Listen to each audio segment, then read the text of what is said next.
What's happening, everybody? I'm Daniel, DJLsbVapes, and welcome back to the channel. Today we take a look at one of the biggest and longest lasting disposable pod systems, rated for 10,000 puffs, from a company that's been around for quite some time making disposable pod systems. This is the UNOVERSE X.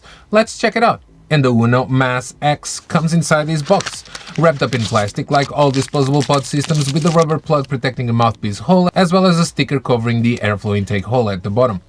And here it is, the UNOVERSE X, which is a really big one, as you can see, almost the size of a box mod, made out of aluminum and plastic, with branding on the front as well as a display, mouthpiece up top, on the thicker side of the spectrum but still a comfortable one, flavor profile on the back, and of course airflow intake hole as well as Type-C USB charging port at the very bottom as well.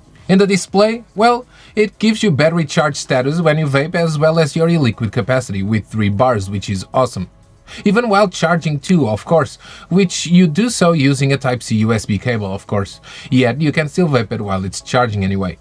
And I did try to take one apart to inspect the internals, but unfortunately I cannot do so without destroying it, and they only sent me 3 flavors to try and test out, so right now you may see some footage of the internals without commentary, which means I finished the review and took one apart afterwards, placing the footage here, of course. The UNOVERSE X, a big one for sure, but being bigger also means you will be disposing less of these compared to others, I guess.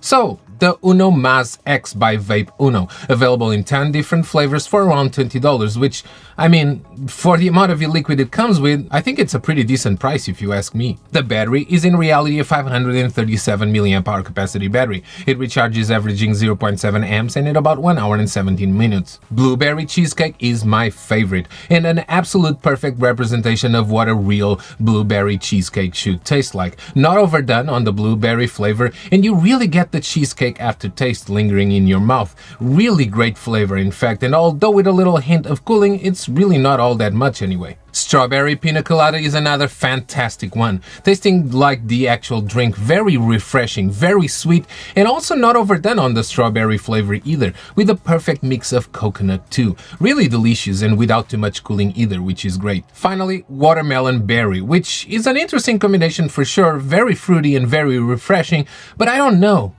To me, it's not that interesting of a fruity mix, to be honest, and also with a bit more cooling than the last two, borderline too much, to be honest. The draw is a mouth-lung draw, borderline loose, which is also a great restricted direct lung draw, and not too warm, and I wish it was just a little warmer, to be honest. And the performance is rather consistent, all the way down to 40% battery charge. Below that, you can feel the performance dropping a little more. If I was to rate these, I would give them a B++. These are fantastic flavors, and having both the battery charge and e-liquid remaining displayed, a huge plus, even when we consider the price point, but I would like them more if they vaped a little warmer. And as I always say, disposables are indeed very convenient in some circumstances, yet if I were you, I would still prefer refillable and reusable systems that save the wallet and the planet compared to these. Alright, that's it, I'm done. Stay sexy and vape on.